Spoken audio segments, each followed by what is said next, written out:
Various ডিক্স ব্লগসে স্বাগত। চলে এসেছি আরেকটি ব্লগ নিয়ে। লাস্ট যে জিনিসটি শুনছিলেন তার দ্বিতীয় খণ্ড এবার শুনুন।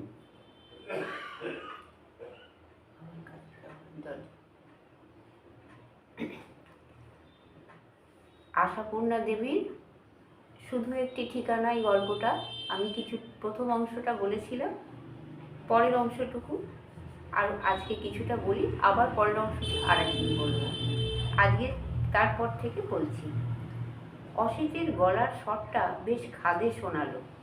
এই সময় বাবা কানপুরে দিদির বাড়িতে গিয়ে বসেই রইলেন যে কেন? গ্রীষ্মের ছুটিটা কি কানপুরে বেড়াতে যাওয়ার পক্ষে বেশ উপাদেয়? বাবা অধ্যাপক, বাবার জামাইও অধ্যাপক। গ্রীষ্মের ছুটিটাতেই ওরা স্থান বিনিময় করে থাকেন। কোনোবার ওরা এখানে, কোনোবার বাবা ওখানে। সুলতা একবার গিয়েছিল, আর যেতে চায় না। অতএব অসিতকেই অস্থায়ীভাবে বাড়ির অভিভাবকের পদ গ্রহণ করতে হয়। এবারেও তাই হয়েছে। অবশ্য অসুবিধে কিছুই ছিল না। এই লোকটাই হঠাৎ, ভয়ের যতই কারণ থাকুক, অফিস কামাই করে বাড়ি বসে থাকা যায় না।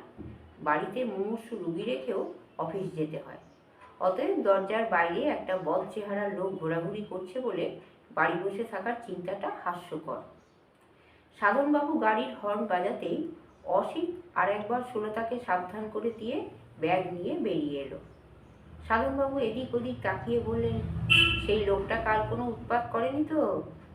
না, উৎপাত কিছু করেনি, অসিত ইতস্তত করে বলে। তবে শুনেছিলাম নাকি পোস্টম্যানটার কাছে আমাদের বাড়ির ঠিকানা জিজ্ঞেস করছিল।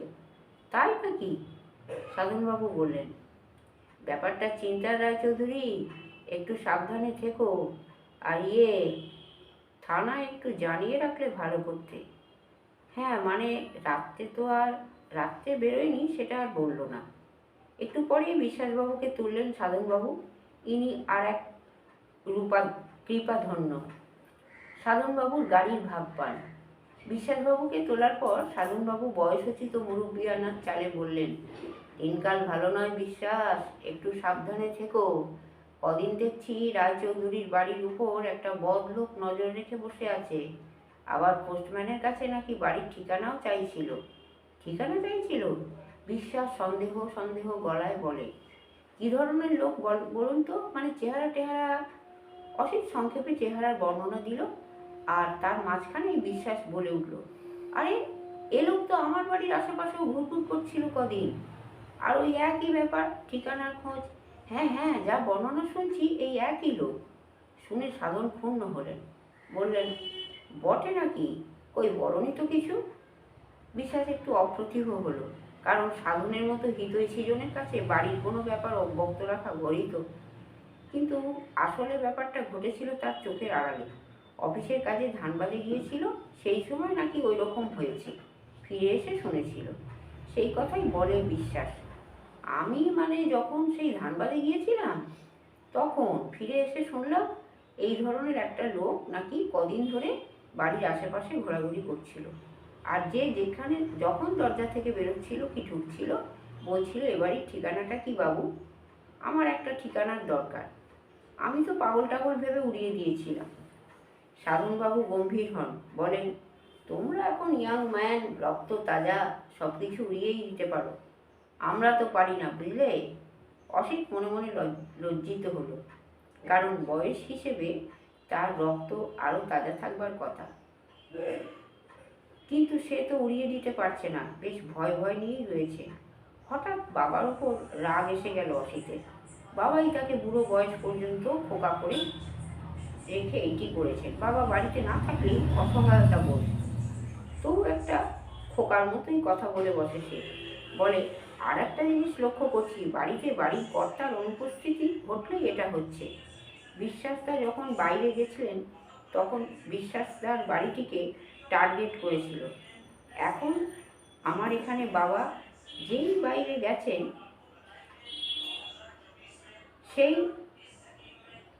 যেই অবশ্য নয়, বেশ কিছুদিন কানপুরে গেছেন অসিতের বাবা। সাধনবাবু জানেন। সাধনবাবু বলে, তোমার বাবা তো আবার মেয়ের বাড়ি না কোথায় গেছেন যেন, ফিরবেন কবে? ছুটি না শেষ করে ফিরবেন না বলে মনে হয়। মুশকিল। সাধনবাবু কৌটো থেকে পান বার করে বিশ্বাসের হাতে একটি দেন, নিজে একটি খান। অসিত পান খায় না। পানটাকে মুখের মধ্যে কবজা করে সাধনবাবু বলেন, তা বিশ্বাস, তোমার বাড়ির উৎপাতটা গেল কি করে? কিছু বিয়ে সরেনি তো? না না, সেসব কিছু না।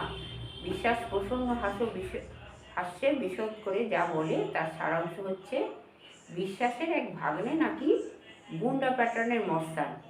সে একদিন বেড়াতে এসে নাকি ব্যাপারটা শুনে লোকটাকে জেরা করে বলছে, ও দাদুমণি, তোমার একটা ঠিকানা দরকার, তাই এসো একেবারে জন্মের আগে সেই মূল ঠিকানায় পৌঁছে দিই। তারপর সজোরে নাকি ঘুষি। সেই দিন থেকেই লোকটা সে পাড়া থেকে হওয়া। তাহলে তুমি পাগল বলছো কি করে বিশ্বাস? বললেন সাধনবাবু। পাগল হলে মার খেয়েও পড়ে থাকতো? কথাটায় যুক্তিও আছে, আবার নেইও। মারে ভূত ছাড়ে, আর পাগলামি ছাড়বে না? পাগল শায়েস্তা করার পদ্ধতিই তো প্রহার। অফিসে সারাদিন অসিতের বাড়ির সামনের ওই লোকটার ঘোরাঘুরির প্রসঙ্গই চলতে লাগলো। অর্থাৎ ওইটিকে কেন্দ্র করে আরও বহুবিধ ওই ঘোরাঘুরি জাতীয় প্রসঙ্গের চাষ চলতে লাগলো, যার থেকে ভয়ঙ্কর ভয়ঙ্কর সব ঘটনা ঘটে গেছে। আতঙ্কিত মন নিয়ে বাড়ি ফিরল অসিত। বিভাগী লোকটাকে দেখা গেল না। তাহলে হয়তো পাগল টাগলই খেয়ালে বসে আরও কোথাও চলে গেছে। কিন্তু বাড়ি ঢুকতে না ঢুকতেই নিমাই যা সংবাদ পরিবেশন করলো, তাতে মাথার চুল খারাপ হয়ে উঠল অসিতের। সেই লোকটা নাকি দুপুরবেলা এসেছিল। দিদিমণি তাকে দরজায় বসিয়ে 1 ঘন্টা গল্প করেছে, রুটি দিয়েছে, চা দিয়েছে। অসিত কোনো কিছু না করে চেঁচিয়ে ডাকলো, সুলতি। সুলতা এসে দাঁড়ালো, কিন্তু তাকালো নিমাইয়ের দিকে। যে দৃষ্টিতে সত্যযুগ হলে নিমাই ভস্ম হয়ে যেত, কলিযুগ বলেই দাঁড়িয়ে রইল। অসিত বলল, ব্যাপারটা কি? সুলতা খুব অবোধ গলায় বলল, কিসের ব্যাপার রে দাদা? সেই লোকটাকে নাকি তুই বাড়িতে ডেকে এনে তোয়াজ করে চা রুটি খাইয়েছিস, 1 ঘন্টা গল্প করেছিস।